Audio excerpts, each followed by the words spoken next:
Good evening dear students. Principle of inheritance and variation का finally आज last topic है और आज का टॉपिक है पेडिग्री एनालिसिस। आज के वीडियो सेशन में हम जो टॉपिक स्टार्ट करेंगे, ये टॉपिक आपने कभी भी शायद ना पढ़ा हो आपने, ठीक है। ये आईसीएसई बोर्ड में क्लास 10th में ये टॉपिक है, बट अदर बोर्ड्स में ये टॉपिक कभी भी आपने नहीं देखा होगा, ठीक है। ये फर्स्ट टाइम डायरेक्टली आपके क्लास 12th में ये टॉपिक मेंशन है और इस टॉपिक में एक्चुअली हम पढ़ने वाले हैं कि कैसे कैरेक्टर्स आर ट्रेड्स जो है जनरेशन टू जनरेशन इनहेरिट कैसे करते हैं, उनका क्या पैटर्न है और उनके पैटर्न को समझने के बाद उनका रिकॉर्ड मेंटेन करते हैं ताकि हमारा जो ट्रेड्स और कैरेक्टर्स का जो स्टडी है वो प्रॉपर हो सके। अगर ट्रेड्स और कैरेक्टर्स हम सही से समझते हैं, उसके एक्सप्रेशन, उसकी इनहेरिटेंस को अच्छे से समझते हैं, तो हम बहुत सारे प्रॉब्लम्स को शॉर्ट आउट कर सकते हैं, ठीक है। तो ये आपका सिंपल मैंने आपको बताया कि क्या है पेडिग्री एनालिसिस। एक बार बुक की लाइन हम देखते हैं। बुक की लाइंस में जो मेंशन है वो है pedigree is a chart showing a record of inheritance of certain traits for 2 or more ancestral generation of human being are domesticated animal in the form of a diagram of family tree। diagram of family tree ये आपका pedigree analysis का एक general introduction है, ठीक है। I hope ये जो introduction है आपने समझ लिया होगा, ठीक है। इस टॉपिक को फर्दर हम कंटिन्यू कैसे करेंगे, एक क्वेश्चन से हम करेंगे इस टॉपिक को फर्दर कंटिन्यू। और क्वेश्चन क्या है यहाँ पे, एक बार आप देख सकते हैं क्वेश्चन को। मैंने यहाँ पे क्वेश्चन आपके सामने स्क्रीन पे शो किया है। क्वेश्चन है how to need of pedigree analysis. मतलब ये है कि पेडिग्री एनालिसिस की हमको रिक्वायरमेंट क्यों है, क्यों पेडिग्री एनालिसिस हम करते हैं, ठीक है। इसका सिंपल सा आंसर है कि कुछ ऐसे फैमिली है जिस फैमिली में कोई पर्टिकुलर कैरेक्टर्स, ठीक है, इनहेरिट कर रहा है और उस फैमिली में वो जो कैरेक्टर है एक मतलब एक यूनिक पैटर्न शो कर रहा है, जिसके वजह से हमारी क्यूरियोसिटी जो है या हमारी नीड जो है वो डेवलप होती है कि क्यों ना हम उस फैमिली का हम पेडिग्री एनालिसिस करें, ठीक है। और हम किसी भी कैरेक्टर्स का जब पेडिग्री एनालिसिस करते हैं तो हमको बहुत सारे फ्यूचर में आने वाले जो प्रॉब्लम हैं उनको हम शॉर्ट आउट कर सकते हैं। कोई भी कैरेक्टर हम स्टडी कर रहे हैं तो मे बी वो कैरेक्टर आने वाले टाइम में वो फिर किसी ह्यूमंस में या अदर एनिमल्स में शो हो, देन उस टाइम पे आप कुछ ज़्यादा अच्छे तरीके से उस कैरेक्टर के बारे में आप इंटरप्रिटेशन कर सकते हैं। उसका जो भी प्रॉब्लम होगा उस प्रॉब्लम का आप सोल्यूशन निकाल सकते हैं या उससे रिलेटेड जो भी इश्यूज होंगे वो आप समझ सकते हैं, ठीक है ना।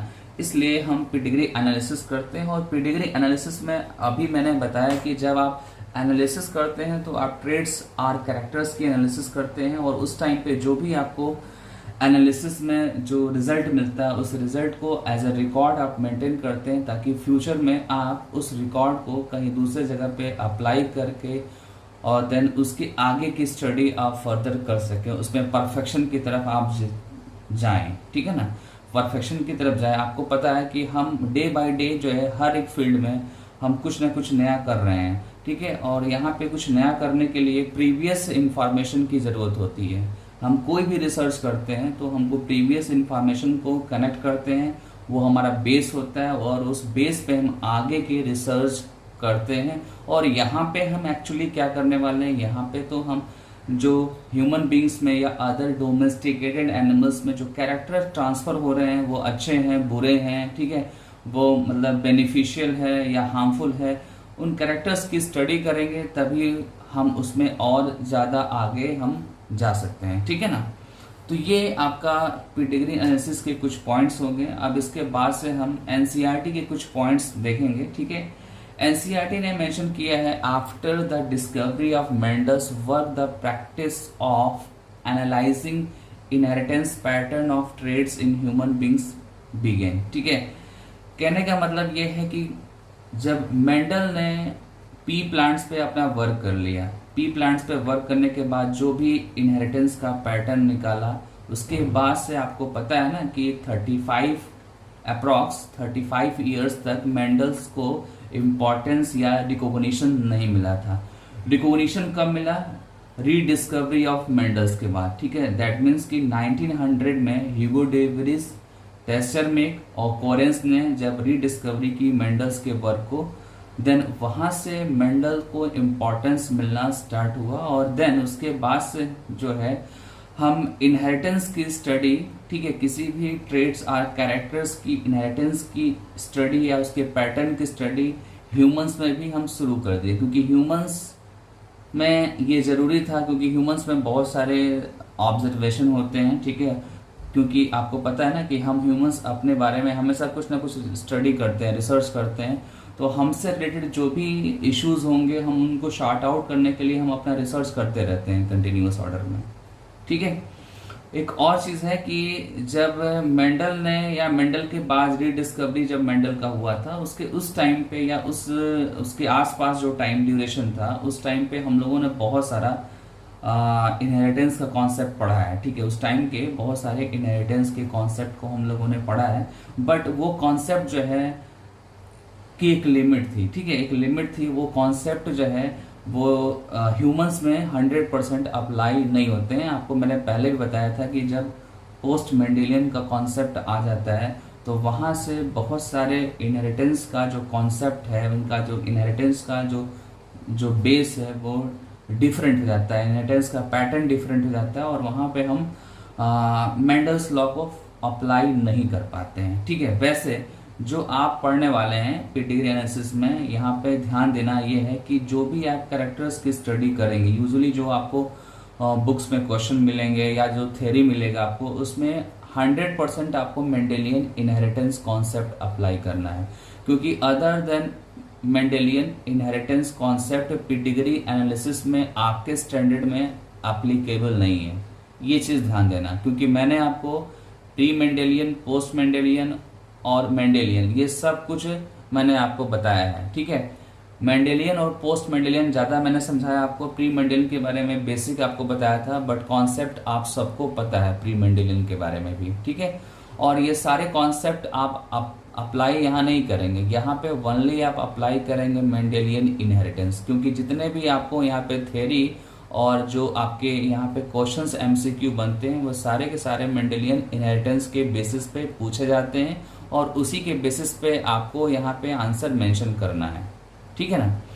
थोड़ा सा लिंकेज यहाँ पे यूज होगा, ठीक है, बट उस लेवल पे लिंकेज यूज नहीं होगा जहाँ पे दो जीन की बात होगी। यहाँ पे दो जीन से रिलेटेड कोई भी एक्सप्रेशन या इनहेरिटेंस आपको क्वेश्चन में नहीं मिलेगा। यहाँ पे लिंकेज वर्ड तो मिलेगा, बट दो जीन्स का लिंकेज का जो होगा डिस्कशन यहाँ पे नहीं मिलने वाला है, ठीक है। तो हमेशा ध्यान ये देना होगा कि जब भी आप पेडिग्री एनालिसिस करेंगे तो यहाँ पे मेंडल्स रूल को फॉलो करेंगे, ठीक है ना। देन इसके बाद एक नेक्स्ट पॉइंट है, आप एक बार देख लीजिए, एनसीईआरटी का पॉइंट है, since it is evident that control process that can be performed in pea plants or some other organisms are not possible in case of human beings. Study of the family history about inheritance of a particular traits provide an alternative.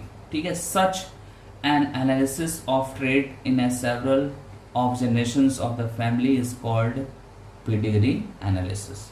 ठीक है ना।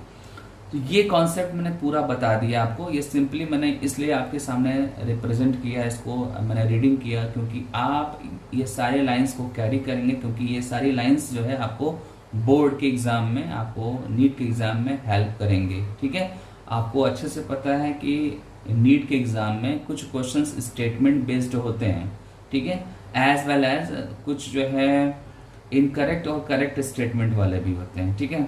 ऐसे मतलब matching वगैरह या statement based बहुत सारे questions आते हैं, तो वहां पे आप क्या करेंगे कि ऐसे लाइंस को आप ध्यान देंगे, ठीक है। ऐसे लाइंस अगर आपकी प्रिपेयर है तो वहां पे क्वेश्चन इजीली सॉल्व हो सकता है, ठीक है। देन नेक्स्ट पॉइंट देखिए आप, in human genetics the pedigree study provide a strong tool, ठीक है। दैट मीन्स कि ह्यूमन जेनेटिक्स की अगर स्टडी करनी है तो पेडिग्री एनालिसिस जो है एक स्ट्रॉन्ग टूल है which is utilize the inheritance of specific trait. ठीक है, तो ये आपका जो है ये पेडिग्री एनालिसिस का इंट्रोडक्शन हो गया। इसके बाद से एक दो और पॉइंट है मैं डिस्कस करूंगा। पॉइंट आपको पता भी है पहले से, आपको ये पता है कि जो ट्रेट होते हैं, ठीक है, कोई भी ट्रेट आर कैरेक्टर है, ठीक है, ये गवर्न आर डिटरमाइन किससे होता है, जीन से डिटरमाइन होता है। And gene present on chromosomes, gene present on chromosomes, ठीक है। और क्रोमोसोम का अगर आपके पास नॉलेज है तो आप जीन को भी डिस्कस कर सकते हैं, आप ट्रेड को भी डिस्कस कर सकते हैं, और ट्रेड को आप कई लेवल पर डिस्कस कर सकते हैं। ठीक है, फिलहाल हमको यहाँ पे मेंडेलियन कॉन्सेप्ट के बेसिस पे ट्रेड को डिस्कस करना है और वहीं पे आपको स्टॉप कर देना है। इससे ज़्यादा ज़रूरत आपको पेडिग्री एनालिसिस में नहीं मिलेगा। ठीक है, देन एक इम्पॉर्टेंट पॉइंट आपके सामने स्क्रीन पे दिख रहा है, that discuss about crossing over और mutation. That means generation to generation, suppose that A generation है आपका, देन बी जनरेशन है, देन सी जनरेशन है, ऐसे डिफरेंट जनरेशन हैं। ठीक है, तो आप देखते हैं कि ए जनरेशन में जो प्रॉपर्टीज है क्या वो आइडेंटिकल बी में एक्सप्रेस होता है, ये क्वेश्चन मेरा है। तो इसका आंसर वैसे क्या होगा, नो। ठीक है, कैरेक्टर ट्रांसफर होते हैं लेकिन as it is identical form में ट्रांसफर नहीं होते हैं। ठीक है, कुछ कैरेक्टर्स एग्जैक्टली ट्रांसफर हो जाते हैं, बट कुछ कैरेक्टर्स ऐसे होते हैं जो एग्जैक्टली ट्रांसफर नहीं होते हैं। ठीक है, सिमिलरली बी से सी में जब ट्रांसफर होता है तो वहां पे भी सेम प्रॉब्लम होता है। ठीक है, मतलब कि यहाँ पे भी 100% आइडेंटिकल कैरेक्टर्स ट्रांसफर नहीं होंगे। ठीक है, ये जो मैं पॉइंट्स आपको बता रहा हूँ, इस पॉइंट के बेसिस पे आप ये सोचेंगे कि यहाँ पे सर बोलने की कोशिश कर रहे हैं कि कैरेक्टर्स जो है आइडेंटिकल ट्रांसफर नहीं हो रहे हैं बल्कि उसमें कुछ वेरिएशंस भी आ रहे हैं। ठीक है, सर्टन, थोड़ा ज़्यादा या बहुत ज़्यादा, कुछ ना कुछ वेरिएशंस आपको मिलेंगे, हर जनरेशन में कुछ ना कुछ वेरिएशंस मिलेंगे। देन वेरिएशन की जब बात आएगी तो वेरिएशन में आप पहला आपका अप्रोच होगा क्रॉसिंग ओवर का। ठीक है, क्रॉसिंग ओवर जो है फर्स्ट अप्रोच होगा, बिकॉज आपको पता है कि सेक्सुअल या सेक्सुअली रिप्रोड्यूसिंग ऑर्गेनिज्म में, सेक्सुअली रिप्रोड्यूसिंग ऑर्गेनिज्म में एक्चुअली होता क्या है, यहाँ पे गेमेट्स बनते हैं, मेल एंड फीमेल गेमेट्स बनते हैं। आपको पता है कि मेल और फीमेल गेमेट्स कैसे बनते हैं, मियोसिस से बनते हैं। ठीक है, किससे बनेंगे, मियोसिस से बनेंगे। और मियोसिस जब होगा तो आपको पता है कि मियोसिस में दो पार्ट हैं, first then second. First part में आपको कैरियोकाइनेसिस मिलेगा, कैरियोकाइनेसिस फर्स्ट मिलेगा।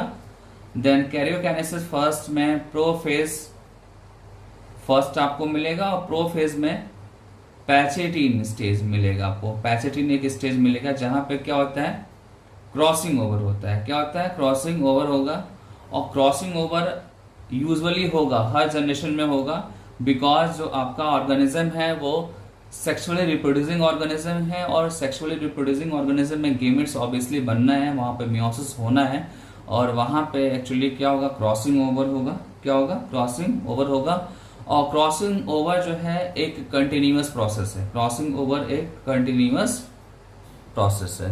ठीक है ना, तो ये फर्स्ट अप्रोच होगा वेरिएशन का, ये फर्स्ट अप्रोच होगा वेरिएशन का। और सेकेंड अप्रोच होगा वो है आपका म्यूटेशन। ठीक है, सेकेंड जो अप्रोच है वो क्या है, म्यूटेशन है। ठीक है, और म्यूटेशन है तो म्यूटेशन के बारे में तो ऑलरेडी पता है, मैंने आपको बताया है कि म्यूटेशन जो है डिसकंटिन्यूअस वेरिएशंस में आता है। ठीक है, डिसकंटिन्यूअस वेरिएशन में आता है। और म्यूटेशन अगर जर्मिनल सेल्स में हो रहे हैं, ठीक है, मतलब कि वो सेल जो रिप्रोडक्शन में इन्वॉल्व होते हैं, उसमें अगर म्यूटेशन हो रहे हैं तो वो म्यूटेशन नेक्स्ट जनरेशन में इनहेरिट होंगे, बट कंटिन्यूअस ऑर्डर में नहीं होंगे। Continuous means generation to generation नहीं होंगे। ऐसा हो सकता है कि म्यूटेशन अगर ए में आया हो तो मे बी वो डी में एक्सप्रेस करे, डी में अगर आया तो मे बी वो एफ ई। ठीक है, मतलब कंटिन्यूअस ऑर्डर में आपको ये म्यूटेशंस ऑब्जर्वेशन में नहीं मिलेंगे। ठीक है, तो फिलहाल आपने यहाँ पे क्या समझा, आपने समझा क्रॉसिंग ओवर के बारे में, म्यूटेशन के बारे में, जो रिस्पॉन्सिबल हैं चेंजेस के लिए, ठीक है ना। तो ये आपका एनसीईआरटी के सारे पॉइंट्स पिडिग्री एनालिसिस के इंट्रोडक्शन वाले कंप्लीट हो गए हैं, ठीक है। एक और चीज मैं बता दूं कि एनसीईआरटी में ज्यादा कुछ भी नहीं दिया हुआ है पिडिग्री एनालिसिस के बारे में, थोड़ी बहुत इंफॉर्मेशन है, ठीक है। अदरवाइज कुछ भी नहीं दिया है, कोई भी स्पेशल पॉइंट नहीं दिया है। एक सिंपल जैसे शॉर्ट नोट होता है किसी टॉपिक का, वैसे ही पिडिग्री एनालिसिस को यहाँ पे डिस्कस किया है, ठीक है। और पिडिग्री एनालिसिस में बताऊं कि पिडिग्री एनालिसिस के मोस्टली क्वेश्चंस जो हैं वो स्टूडेंट्स और टीचर्स सॉल्व कर लेते हैं, बट कुछ क्वेश्चंस ऐसे होते हैं जो डाउटफुल मिलते हैं, ठीक है। कभी कभी आपको कुछ क्वेश्चंस रॉन्ग मिलेंगे, ठीक है। मैंने देखा है, मैंने लास्ट 10-12 ईयर से पढ़ाया है, तो पिडिग्री एनालिसिस के कुछ क्वेश्चंस लाइक 10% क्वेश्चंस डाउटफुल होते हैं, 90% क्वेश्चंस ऐसे होते हैं जिनका आंसर निकल जाता है, ठीक है, जिनका आंसर सब निकाल सकते हैं। बट कुछ क्वेश्चंस ऐसे हैं जिनका सेंटेंस आपको समझ नहीं आएगा, सो दैट वहाँ पे आप कॉन्सेप्ट अप्लाई नहीं कर पाएंगे, और कॉन्सेप्ट अप्लाई नहीं कर पाएंगे तो जो रिजल्ट वहाँ पे निकलेगा उसमें आपको आंसर जो है एक से ज़्यादा राइट दिखेंगे। जब एक से ज़्यादा आंसर राइट दिखेंगे तो ऐसे क्वेश्चंस को आप अटैम्प्ट नहीं करेंगे, ऐसे क्वेश्चंस को अटैम्प्ट नहीं करेंगे। वैसे मैं बता दूं कि पिडिग्री एनालिसिस जो है आज के डेट में इससे क्वेश्चंस बहुत कम आते हैं, बहुत कम बेसिक क्वेश्चंस आते हैं, और ज़्यादातर क्वेश्चन जो है एनसीईआरटी लेवल वाले होते हैं, ठीक है। कुछ उसमें सिंबल्स होते हैं, सिंबल के बेस पे कुछ हल्के फुल्के क्वेश्चंस आ जाते हैं, और यूजुअली जो क्वेश्चंस होते हैं वो हीमोफीलिया, ठीक है ना, कलर ब्लाइंडनेस, इससे रिलेटेड क्वेश्चंस मिलेंगे आपको, ठीक है ना। क्वेश्चन का लेवल हाई नहीं मिलेगा, और इसके पीछे सबसे बड़ा रीजन है कि जो हमारा बायोलॉजिकल साइंस है, बायोलॉजिकल साइंस मूव कर रहा है मॉलिक्यूलर लेवल पे, ठीक है, मूव कर रहा है मॉलिक्यूलर लेवल पे। और ये जो आप करंट में चैप्टर पढ़ रहे हैं ये एक तरीके से ये ओल्ड बायोलॉजी का पार्ट है, ठीक है। मतलब जेनेटिक्स जो है ये ओल्ड बायोलॉजी का पार्ट है। अभी जो है जो करंट में बायोलॉजिकल साइंस में जो चल रहा है वो है मॉलिक्यूलर बेसिस पे, ठीक है ना। हर एक पार्ट आप हर एक टॉपिक मॉलिक्यूलर लेवल पे स्टडी करना चाहते हैं, ठीक है। तो हमारा जो सिलेबस है या क्वेश्चन जो बन रहे हैं सिलेबस के अकॉर्डिंग, उनका एक स्ट्रेटेजिक एक पैटर्न बन गया है कि वो क्वेश्चन पूछने हैं जिनका फ्यूचर में सिग्निफिकेंस हो, ठीक है ना। वो क्वेश्चन हमको नहीं पढ़ने हैं जिसमें फ्यूचर में सिग्निफिकेंस ना दिखे। वैसे भी अब जो है रटाफिकेशन, दैट मीन्स के लर्न करने वाले क्वेश्चंस कंपैरेटिवली कम होते जा रहे हैं डे बाय डे। ज़्यादातर क्वेश्चन समझने वाले अब आ रहे हैं ताकि आप एग्ज़ाम में ज़्यादा बर्डन ना लें, ठीक है, और आसानी हो आपको प्रिपरेशन करने में, ठीक है। तो इसके बाद हम पढ़ने वाले हैं सिंबल्स, ठीक है। मतलब कि जो पिडिग्री एनालिसिस में सिंबल यूज होते हैं उन सिंबल को यहाँ पे हम पढ़ेंगे, और उन सिंबल के बेसिस पे इनहेरिटेंस कैसे हम स्टडी करेंगे पिडिग्री एनालिसिस में, ये हम समझने की कोशिश करेंगे, ठीक है। एक बार फिर से बता दूं कि जैसे ही आप सिंबल को समझ लेंगे देन सिंबल को आप अप्लाई कहाँ पे करेंगे, आप पिडिग्री एनालिसिस में अप्लाई करेंगे, और पिडिग्री एनालिसिस में कैसे किसी ट्रेड और कैरेक्टर्स का इनहेरिटेंस होता है इसको आप समझने की कोशिश करेंगे, ठीक है ना। आप ध्यान से देखते जाओ, यहाँ पे मैं कुछ सिंबल बनाऊंगा, आप नोट करते जाना, ठीक है। ये एक स्क्वायर बॉक्स जैसा दिख रहा है आपको, ठीक है। ये अगर इम्पटी है मतलब कि ये ब्लैंक है तो इसको बोलेंगे नॉर्मल मेल, ठीक है। सर्कुलर ब्लैंक अगर कोई दिख रहा है आपको स्ट्रक्चर तो वो हो जाएगा आपका नॉर्मल फीमेल, ठीक है। ये सिंबल्स यूज होंगे, आप परेशान मत होइएगा। देन अगर ऐसा कुछ दिख जाए स्ट्रक्चर आपको, ठीक है, इसका मीनिंग होगा कि सेक्स जो है वो स्पेसिफाइड है, ये यूज कम होगा इसका, ठीक है। इसको मैं बॉक्स में कर दे रहा हूँ, ये ज्यादा इंपॉर्टेंट नहीं है, ठीक है। बट नेक्स्ट जो है वो वेरी वेरी इंपॉर्टेंट है, ठीक है। जैसे कि ये मैंने बॉक्स को जो है डार्क कर दिया, ठीक है। इसका मतलब ये जो है ये मेल होगा, बट ये अफेक्टेड मेल होगा। क्या होगा? अफेक्टेड मेल होगा। सिमिलरली अगर कोई सर्कल बनाया है और वो भी आपने डार्क कर दिया, ठीक है, इसका मतलब कि वो भी क्या है, अफेक्टेड फीमेल है, ठीक है। देन नेक्स्ट आपका सिंबल है, अगर कोई स्क्वायर खाली, ठीक है ना, ये सर्कुलर से आपने क्या किया, कनेक्ट कर दिया, इसका मतलब कि मेल और फीमेल है, ये फीमेल हो गई और ये मेल, दोनों में क्या हो रहा है, मैटिंग, ठीक है ना, क्या हो रहा है, मैटिंग हो रहा है, ठीक है। देन एक और सिंबल है, अगर कभी ऐसा दिख जाए आपको, ठीक है, ऐसा दिख जाए तो इसका मतलब है कि मैटिंग तो हो रहा है यहाँ पे, लेकिन कंडीशन अप्लाई है। कंडीशन क्या है यहाँ, बिटवीन रिलेटिव्स, बिटवीन रिलेटिव्स, ठीक है। देन नेक्स्ट जो सिंबल है उसको ध्यान दो आप, नेक्स्ट सिंबल आपका है बॉक्स है, देन फिर से सर्कल है, और फिर इसका नेक्स्ट जनरेशन मैं शो करने जा रहा हूँ। नेक्स्ट जनरेशन में ये एक बॉक्स है, ठीक है, खाली, और ये एक सर्कल है, सारे एम्प्टी हैं, डार्क नहीं है कोई यहाँ पे। ये जो है फर्स्ट जनरेशन है, दैट मीन्स कि ये पेरेंट हो गया, पेरेंट में ये फीमेल पेरेंट, ये मेल पेरेंट, और ये आपका क्या है, सेकेंड जनरेशन, ठीक है, क्या है, सेकेंड जनरेशन, ये ध्यान देना होगा।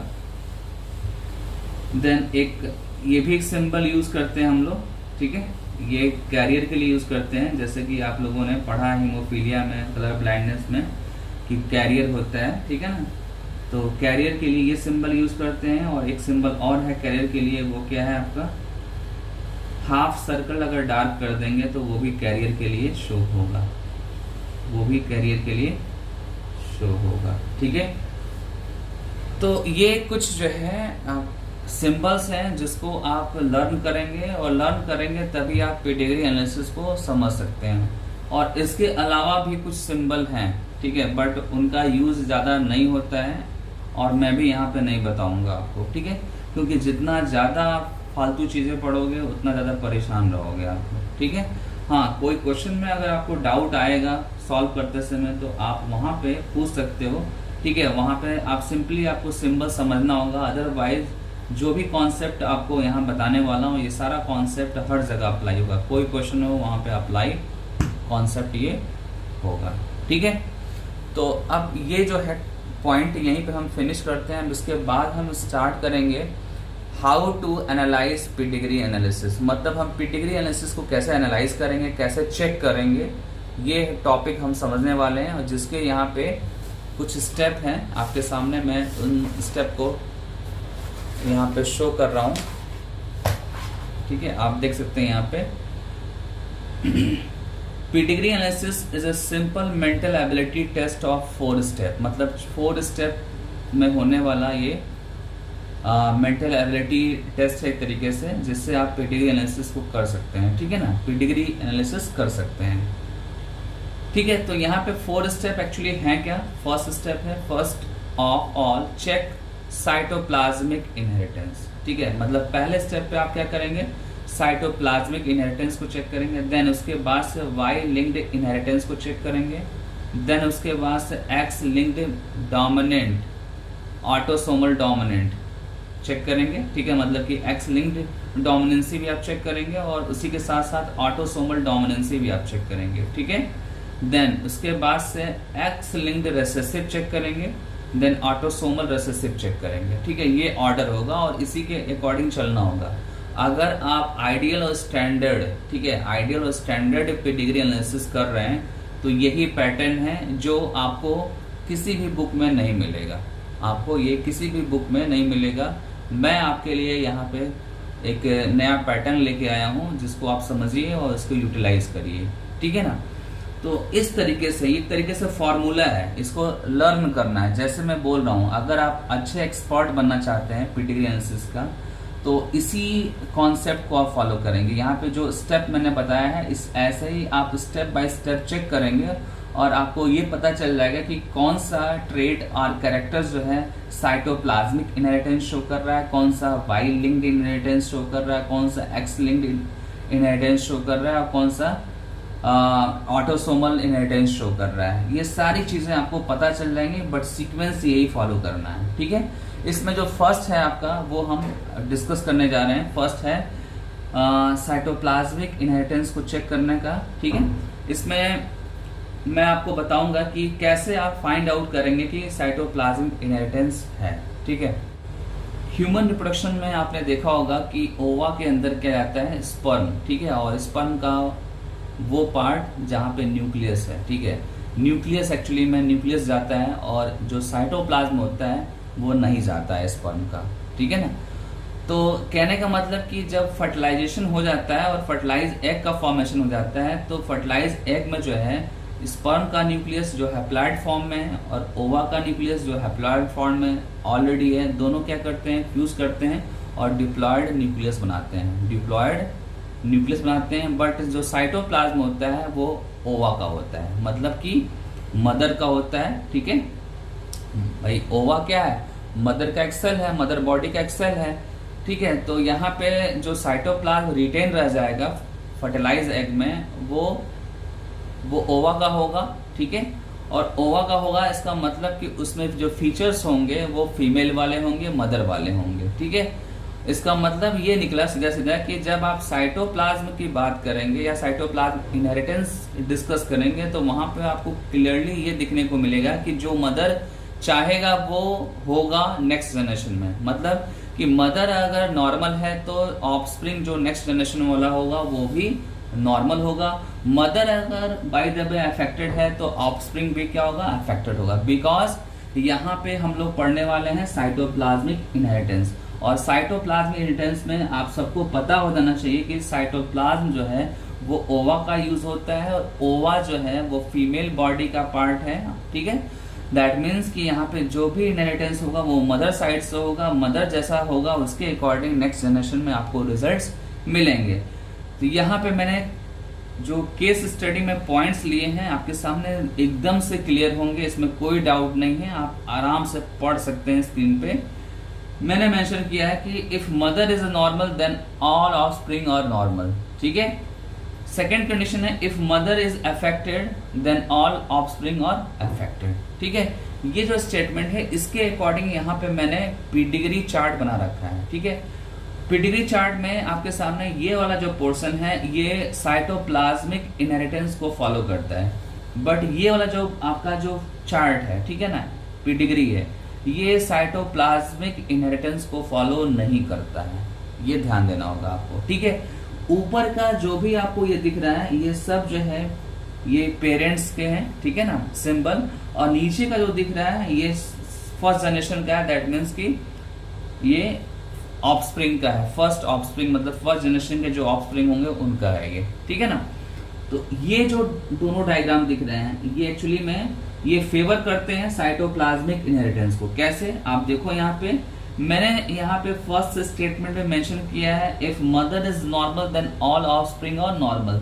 तो आप देखो यहाँ पे ये जो है मदर नॉर्मल है क्योंकि यहाँ पे मैंने बॉक्स को ब्लैंक रखा है, एम्प्टी है, मैंने डार्क नहीं किया है बॉक्स को, दैट मीन्स कि ये हेल्दी नॉर्मल मदर है। और हेल्दी और नॉर्मल मदर है तो उसका ऑफस्प्रिंग भी क्या होगा, हेल्दी होगा। तो यहाँ सारे के सारे बॉक्स या सर्कल क्या है, ब्लैंक है, इसका मतलब कि ऑफस्प्रिंग नॉर्मल है, ठीक है। बाय द वे, ठीक है, by the way if mother is affected then all offspring are affected. तो मदर अगर अफेक्टेड है, यहाँ देखो मैं डार्क कर रहा हूँ, ठीक है, सर्कल को डार्क कर दिया, दैट मीन्स कि मदर अब क्या हो गई, अफेक्टेड हो गई। तो उनके जो ऑफस्प्रिंग होंगे वो भी क्या होंगे, अफेक्टेड होंगे, ठीक है। ये चीज ध्यान देना। अब इस पे आते हैं, ठीक है। ये जो सामने आपको दिख रहा है ये वाला, आप देखो ये इसकी मैं बात कर रहा हूँ, ठीक है। यहाँ पे साइटोप्लाज्मिक इनहेरिटेंस नहीं दिख रहा है, ठीक है। कैसे, आप देखो यहाँ पे ये आपका जो सर्कल है ये ब्लैंक है, दैट मीन्स कि ये नॉर्मल मदर है। और नॉर्मल मदर का जो है यहाँ पे देख रहे हो, यहाँ पे अफेक्टेड ऑफस्प्रिंग दिख रहा है जो कि रूल्स के अकॉर्डिंग ये फॉलो नहीं करता है, दैट मीन्स कि ये वाला आपका साइटोप्लाज्मिक इनहेरिटेंस बेस पे वर्क नहीं कर रहा है, ये रॉन्ग है, ये चार्ट क्या है, रॉन्ग है। कभी कभी आपको क्वेश्चंस में रॉन्ग चार्ट मिलते हैं और रॉन्ग को ही आपको पहचानना है कि इसमें से कौन सा रॉन्ग चार्ट है, ठीक है ना। ये चीज ध्यान देना होगा आपको, ठीक है। सिमिलरली यहाँ पे क्या कर दिया है, अफेक्टेड मदर को ले लिया है और यहाँ पे नॉर्मल ऑफस्प्रिंग बता रहा है, जो क्या है, रॉन्ग है। एज पर cytoplasmic inheritance rule this is the wrong chart of pedigree, ठीक है ना।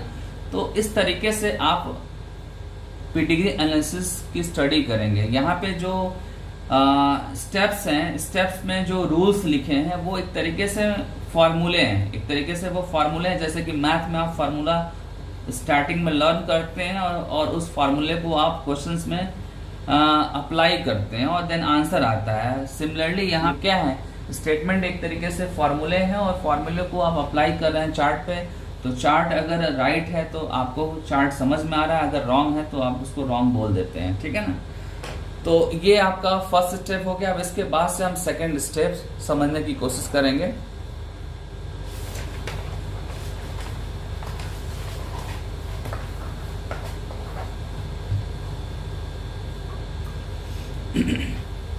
जो अभी मैंने आपको रॉन्ग चार्ट दिखाया उसी के अकॉर्डिंग यहाँ पे ये स्टेटमेंट मेंशन है, if any of normal mother is offspring affected और if any of the affected mother is normal offspring, ठीक है ना।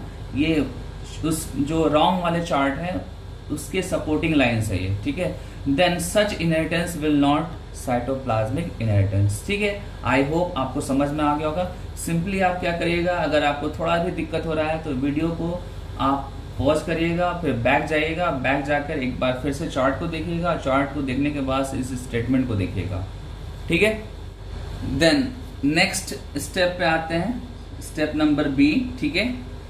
How to check Y linked inheritance, how to check Y linked inheritance. Second जो step था वो यही था, ठीक है।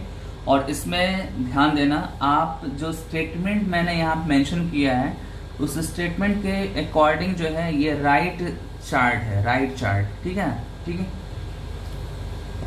मैंने यहाँ पे जो स्टेटमेंट दिया है वो है if the entire pedigree all females are normal, ठीक है, it means it is Y linked inheritance, ठीक है। आप देखो यहाँ पे ये आपका पेरेंटल जनरेशन है, ये फर्स्ट जनरेशन है, ये सेकेंड जनरेशन है, ठीक है। जो पेरेंटल जनरेशन है यहाँ पे जो मदर है वो नॉर्मल है, यहाँ पे फर्स्ट जनरेशन में जो भी डॉटर है वो भी क्या है, नॉर्मल है। देन थर्ड जनरेशन में जो फीमेल है वो भी नॉर्मल है। तो सब कुछ नॉर्मल दिख रहा है आपको यहाँ पे, ठीक है, सब कुछ नॉर्मल दिख रहा है। कहाँ की बात मैं कर रहा हूँ, फीमेल की बात कर रहा हूँ, ऑल फीमेल्स, ठीक है। जब ऑल फीमेल्स नॉर्मल होंगी तो यहाँ पे किस टाइप का इनहेरिटेंस होगा, यहाँ पे इनहेरिटेंस होगा वाई लिंक्ड, ठीक है, वाई लिंक्ड, ठीक है।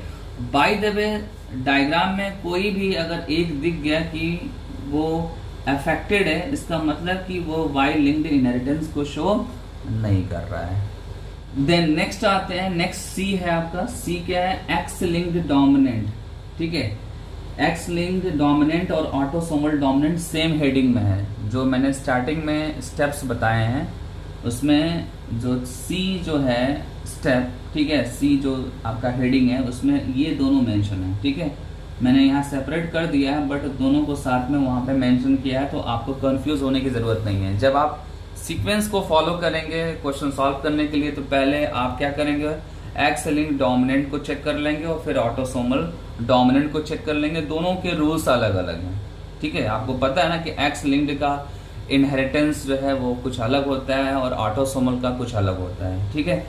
तो उसी के अकॉर्डिंग यहाँ रूल्स मैंने सेपरेट कर दिए हैं आपके सामने। यहाँ पे देखो आप, if all the daughter of the affected father is affected that means कि here show X linked dominancy, ठीक है। मतलब कि आप देखो कि अफेक्टेड अगर फादर है और उनके डॉटर सारे के सारे क्या है, अफेक्टेड निकल रहे हैं, ठीक है। All the daughter of the affected father is affected, ठीक है ना। तो एक चीज ध्यान देना कि यहाँ पे फादर क्या है, अफेक्टेड है, तो उनके डॉटर अफेक्टेड है और ऐसा अगर हो रहा है तो ये एक्स लिंक्ड डोमिनेंट होगा। आपके सामने यहाँ डायग्राम में क्लियरली दिख भी रहा है। आप देखो ये जो बॉक्स है ये मेल के लिए और जो ये बॉक्स है ये फिलअप है, मतलब कि ये अफेक्टेड है। क्या है, अफेक्टेड है, ये जो मेल है ये अफेक्टेड है और अफेक्टेड मेल या फादर जो भी है, इसके जो डॉटर है ये भी क्या अफेक्टेड है, और ऐसा अगर दिख जाएगा तो ये एक्स लिंक्ड डोमिनेंट के अकॉर्डिंग राइट चार्ट है, राइट चार्ट। बट ये जो है ये रॉन्ग चार्ट है। क्या है? रॉन्ग चार्ट है, क्योंकि ये स्टेटमेंट को फॉलो नहीं कर रहा। आप देख रहे हो यहाँ पे ये जो है अफेक्टेड फादर तो है, अफेक्टेड ये मेल पेरेंट है, बट यहाँ पे आप देखेंगे तो एक जो है नॉर्मल डॉटर दिख रही है और यहाँ पे अफेक्टेड डॉटर दिख रही है। तो दो तरह का रिजल्ट है। इसका मतलब कि ये एक्स लिंक्ड डोमिनेंट नहीं है। ठीक है, आई होप आप सबको समझ में आ रहा होगा। ये सब टॉपिक बहुत ही टफ माने जाते हैं, ठीक है ना। यूजुअली स्टूडेंट्स इसको छोड़ देते हैं और ज़्यादा एफर्ट नहीं लगाते हैं, ठीक है। लेकिन मैं आपसे बोलूँगा कि जितना मैं वीडियो लेक्चर्स में आपको बता रहा हूँ एटलीस्ट उतना आप लर्न कीजिए। उसमें कोई आपको प्रॉब्लम नहीं हो रही होगी, आई होप कुछ भी नहीं हो रहा होगा प्रॉब्लम। आप बस नोट्स अच्छे से बनाइए। और मैंने क्या किया है, एनसीईआरटी की पूरी लाइन जो है आपको स्टार्टिंग में बताई है, ठीक है। और कुछ स्टेप भी बता रहा हूँ जिससे आपको न्यूमेरिकल या जो एमसीक्यू क्वेश्चंस आते हैं एक्सरसाइज में वो भी आपके सॉल्व मैक्सिमम हो जाने चाहिए, ठीक है ना। मैं प्रॉमिस तो नहीं लूंगा कि 100% हो जाएगा, क्योंकि मैंने देखा है कि कई बुक में क्वेश्चन ही रॉन्ग है प्रिंट, कहीं पे बॉक्स जो है अफेक्टेड वाला चाहिए बट वो ब्लैंक है, ठीक है। मतलब चार्ट ही में ही गड़बड़ी मिलेगी तो आप आंसर क्या निकालेंगे, आप आंसर उसके अकॉर्डिंग रॉन्ग निकालेंगे। तो ऐसे कंडीशन में आपको परेशान नहीं करना है, अपना कॉन्फिडेंस लूज नहीं करना है, ठीक है। ऐसे क्वेश्चन को आप छोड़ देंगे, ठीक है। ऐसे क्वेश्चंस को आप नीट के एग्जाम में लास्ट में अटेम्प्ट करेंगे, ठीक है। जहां तक बोर्ड की बात है तो बोर्ड में आपको बता दूं, बोर्ड एग्जाम में जो स्टार्टिंग में मैंने आपको थ्योरी बताया है, ठीक है, जो सिंबल बताए हैं that is a sufficient for board examination. और अगर कुछ पूछेगा भी तो कलर ब्लाइंडनेस और हीमोफीलिया सिकल सेल एनीमिया से क्वेश्चंस आएंगे, बाकी क्वेश्चंस नहीं आएंगे, ठीक है ना, बोर्ड के एग्जाम में, ठीक है। नीट के एग्जाम में क्वेश्चंस जो है आते हैं, ठीक है, डिग्री एनालिसिस पे एमसीक्यू क्वेश्चंस होते हैं, अच्छे वाले प्रॉब्लम्स आपको बुक में मिलेंगे। लेकिन देखा गया है कि लास्ट 5 से 6 ईयर से जो है डिग्री एनालिसिस से एमसीक्यू में टफ वाले क्वेश्चंस नहीं आते हैं, इजी वाले क्वेश्चंस आते हैं, सिंबल बेस्ड आ जाएंगे, ठीक है, छोटे मोटे क्वेश्चंस आ जाएंगे। तो वो क्वेश्चन तो आप जो है यूं चुटकियों में कर देंगे यूं, ठीक है। देन नेक्स्ट है आपका है autosomal dominant. Actually autosomal dominant C step का है, दैट मीन्स थर्ड स्टेप का सेकंड पार्ट है। और यहाँ पे जो रूल है वो ये है कि both parents are normal then offspring will also be normal, ठीक है ना। मतलब पेरेंट्स नॉर्मल है तो ऑफस्प्रिंग भी क्या होगा, नॉर्मल होगा। और एक दूसरा कंडीशन है कि if both parents have affected then offspring will be also normal. मतलब कि पेरेंट्स अगर अफेक्टेड हैं दोनों तो उनके ऑफस्प्रिंग जो है नॉर्मल हो सकते हैं। ऐसा कब होता है, जब हेट्रोजाइगस कंडीशन होता है, ठीक है। जो कैरेक्टर्स हैं हेट्रोजाइगस कंडीशन में अगर शो कर रहे हैं पेरेंट्स में तो वो जाकर ऑफस्प्रिंग में रेसेसिव होमोजाइगस कंडीशन में नॉर्मल हो सकते हैं वो, ठीक है ना। ये आपका सी स्टेप हो गया। अब देन डी स्टेप पे आते हैं। डी स्टेप पे हम डिस्कस करेंगे X linked recessive and autosomal recessive, ठीक है ना। एक्स लिंक्ड रेसेसिव और ऑटोसोमल रेसेसिव को यहाँ डिस्कस करेंगे। पहले डिस्कस करेंगे डी हेडिंग में, डी स्टेप पे, ठीक है। ये आपका डी स्टेप है, फोर्थ स्टेप। डी स्टेप का फर्स्ट पार्ट होगा आपका एक्स लिंक्ड रेसेसिव और सेकंड जो पार्ट होगा autosomal recessive. X linked recessive में if both mothers and all sons are affected then it is X linked recessive. मतलब कि आपने 2 जनरेशन की स्टडी की और आपने देखा कि मदर अफेक्टेड है और उस मदर के जो सन हैं, ठीक है ना, वो भी क्या है, अफेक्टेड हैं। तो ये पॉसिबल कब हो सकता है, ये ओनली पॉसिबल हो सकता है एक्स लिंक्ड रेसेसिव में, ठीक है, एक्स लिंक्ड रेसेसिव में। देन आप आगे देखो, if the mother is affected and a single son is normal then it is not X linked recessive inheritance, ठीक है ना। अगर बाय द वे आपकी जो मदर है ये अफेक्टेड है और ओनली सिंगल सन जो है वो आपको दिख रहा है अफेक्टेड, इसका मतलब कि यहाँ पे जो इनहेरिटेंस है वो एक्स लिंक्ड रेसेसिव इनहेरिटेंस नहीं है यहाँ पे, ठीक है। अगर एक्स लिंक्ड रेसेसिव इनहेरिटेंस होता तो ये सेकेंड वाले मेल ऑफस्प्रिंग में भी ये कैरेक्टर दिखता है, ठीक है, जबकि ये दिख रहा है नॉर्मल और ये दिख रहा है अफेक्टेड, ठीक है। अगर एक्स लिंक्ड रिसेसिव का रूल्स फॉलो होगा तो ये भी अफेक्टेड होना चाहिए था, ठीक है। ये जो मेल दिख रहा है मेल ऑफस्प्रिंग, ये भी अफेक्टेड होना चाहिए, बट ये है नहीं, दैट मीन्स कि ये not X linked recessive inheritance होगा, ठीक है ना। तो ये आपका हो गया X linked recessive. Then next है आपका है ऑटोसोमल रिसेसिव। तो इसमें आपको ध्यान देना है कि ऑफस्प्रिंग में be affected even if both the parents are normal, मतलब कि ऑफस्प्रिंग जो है वो अफेक्टेड में भी हो सकते हैं बट पेरेंट्स को क्या होना होगा, नॉर्मल होना होगा। That means never be the normal child of both the affected parents, ठीक है। तो ये आपका लास्ट हेडिंग था ऑटोसोमल रिसेसिव। किसमें, जब आप पेडिग्री एनालिसिस करते हैं तो पेडिग्री एनालिसिस के जो स्टेप्स हैं इसमें ये लास्ट आपकी हेडिंग थी। और ये हेडिंग में आपने देखा कि बहुत सारे रूल्स हैं अलग अलग टाइप के इनहेरिटेंस में। वो सारे रूल्स आप अप्लाई करेंगे जब किसी भी पेडिग्री चार्ट की स्टडी करेंगे, ठीक है। ऐसे बहुत सारे आगे क्वेश्चंस भी मिलेंगे आपको, ठीक है ना।